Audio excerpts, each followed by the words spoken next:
আসসালামু আলাইকুম রহমতুল্লাহ।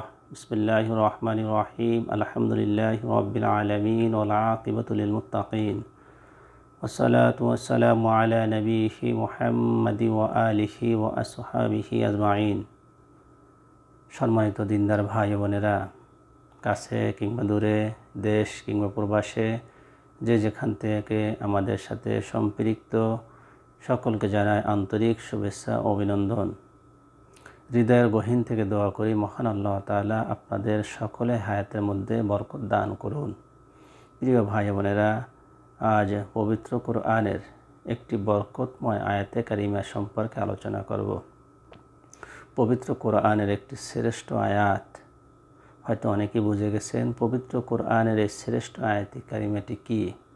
হ্যাঁ, পবিত্র কোরআনের বরকতময় আয়াতে কারিমা হচ্ছে আয়াতুল কুরসি। এই আয়াতুল কুরসির অগণিত ফজিলত রয়েছে।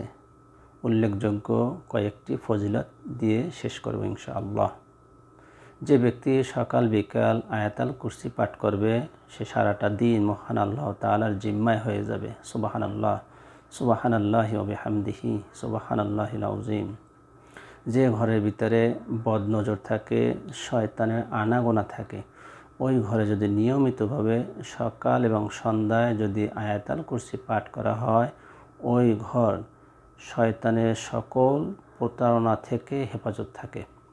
আয়াতুল কুরসি পরে যদি কোনো রোগাক্রান্ত অসুস্থ ব্যক্তিকে পানি পান করানো হয়, অর্থাৎ আয়াতুল কুরসি পরে এরপরে পানিতে ফুঁক দিয়ে ওই পানি যদি অসুস্থ ব্যক্তিকে খাওয়ানো হয়, তবে অসুস্থ ব্যক্তি সুস্থ হয়ে যাবে। সুবহানাল্লাহ। এবং অনেক সময় দেখা যায় বাচ্চাদের বদনজর লাগে, এজন্য ছোট ছোট বাচ্চাদের সমস্যা হয়। তো তাদের জন্য যদি আমরা আয়াতুল কুরসি পাঠ করে যদি পানিতে ফুঁক দিয়ে ওই পানি ওই বাচ্চাদেরকে খাওয়ানো হয়, ওই বাচ্চারা সুস্থ হয়ে যায়, বদনজর থেকে হেফাজত হয়ে যায়। হযরত আবু উমামা রাদিয়াল্লাহু তাআলা আনহু থেকে বর্ণিত, তিনি বলেন, রাসূল সাল্লাল্লাহু আলাইহি ওয়াসাল্লাম বলেছেন, আমি কি তোমাদেরকে এমন একটি আমল শিক্ষা দিব যে আমলটির কারণে তোমরা বিনা হিসেবে জান্নাতে যাবে? উপস্থিত সাহাবীরা, ইয়া রাসূলুল্লাহ, অবশ্যই। তখন আল্লাহ রাসূল সাল্লাল্লাহু আলাইহি ওয়াসাল্লাম বললেন, তোমরা যদি ফরজ নামাজের পরে আয়াতুল কুরসি পাঠ করো নিয়মিতভাবে, অর্থাৎ প্রত্যেক ফরজ নামাজের পরে যদি আয়াতুল কুরসি পাঠ করো, তবে তোমরা বিনা হিসেবে জান্নাতে। একটি বাধা আছে। তো বাধার কথা শুনে সাহাবীরা আবার একটু বিচলিত হয়ে উঠল। তখন রাসূল সাল্লাল্লাহু আলাইহি ওয়াসাল্লাম বললেন, একটি বাধা হলো মৃত্যু, অর্থাৎ সে মৃত্যুবরণ করে না, যার জন্য সে জান্নাতে যেতে পারে না। সুবহানাল্লাহ, সুবহানাল্লাহি ওয়া বিহামদিহি, সুবহানাল্লাহিল আযীম। এই আয়াতুল কুরসি অনেক ফজিলত রয়েছে। এবং যদি অনেক সময় চোর ডাকাত ছিনতাইকারী ভয় থাকে, যদি কোনো ঘরের ভিতরে যদি আয়াতুল কুরসি এভাবে পাঠ করা হয়, অর্থাৎ আপনার বাসার এক সাইডে এখান থেকে শাহাদাত আঙ্গুলের ইশারা করে এখান থেকে আয়াতুল কুরসি পাঠ শুরু করবেন এবং আঙ্গুল ঘুরিয়ে সীমানা দেবেন, অর্থাৎ বাড়ি দেন বা আপনার এলাকা দেন, আপনার গ্রাম দেন, আবার ওখানেই শেষ করবেন। আবার পুনরায় আবার এখান থেকে শুরু করলেন, আয়াতুল কুরসি পড়লেন, ঘুরাইলেন, আঙ্গুল ঘুরাইলেন, মনে মনে ইশারা করলেন, এখানে শেষ করলেন। এভাবে যদি 3 বার করে বাউন্ডারি দেন, অর্থাৎ শাহাদাত আঙ্গুল থেকে আপনি ইশারা করে মনে মনে কল্পনায় যে আমার বাড়ি, আমার নিজের বাড়ি বা আমার গ্রাম, অর্থাৎ আপনি যেখান থেকে শুরু করলেন সীমানা দেওয়া ওখানেই শেষ করলেন।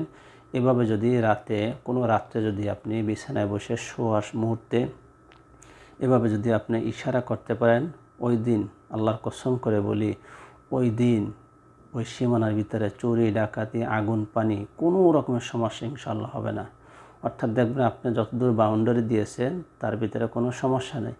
হয়তো আপনার পার্শ্ববর্তী গ্রামে পার্শ্ববর্তী ঘরে হয়তো কোনো বিপদ লেগে যেতে পারে, কিন্তু আপনি যতটুকুর ভিতরে সীমানা দিবেন, এই ততটুকু সীমানার ভিতরে কোনো রকমের সমস্যা হবে না। এটা পরীক্ষিত আমল। এবং যদি কেহ রাত্রে ঘুমানোর সময় যদি আয়াতুল কুরসি পাঠ করে, তো রহমতের ফেরেশতারা তাকে পাহারা দেয়।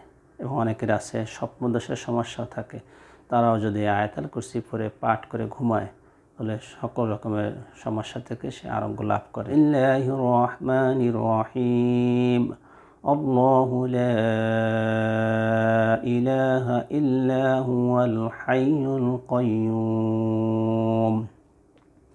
لا تأخذه سنة ولا نوم له ما في السماوات وما في الأرض من ذا الذي يشفع عنده إلا بإذنه يعلم ما بين أيديهم وما خلفهم ولا يحيطون بشيء من علمه إلا بما شاء وسع كرسيه السماوات والأرض ولا يؤوده حفظهما وهو العلي العظيم। আমরা সকলে আয়াতুল কুরসি শিখে নেই, আয়াতুল কুরসির উপর আমল করি। মহান আল্লাহ তাআলা আমাদেরকে এই বরকতময় কোরআনের আয়াতের উপরে আমল করার তৌফিক দান করুন, আমিন। ভিডিওটি ভালো লাগলে লাইক করবেন, কমেন্ট করবেন, শেয়ার করবেন, আমলের নিয়তে অন্যকে দেখার সুযোগ করে দিবেন। ভালো থাকবেন, সুস্থ থাকবেন, সুন্দর থাকবেন, এই কামনা করে বিদায় নিচ্ছি। আসসালামু আলাইকুম ওয়া রাহমাতুল্লাহ।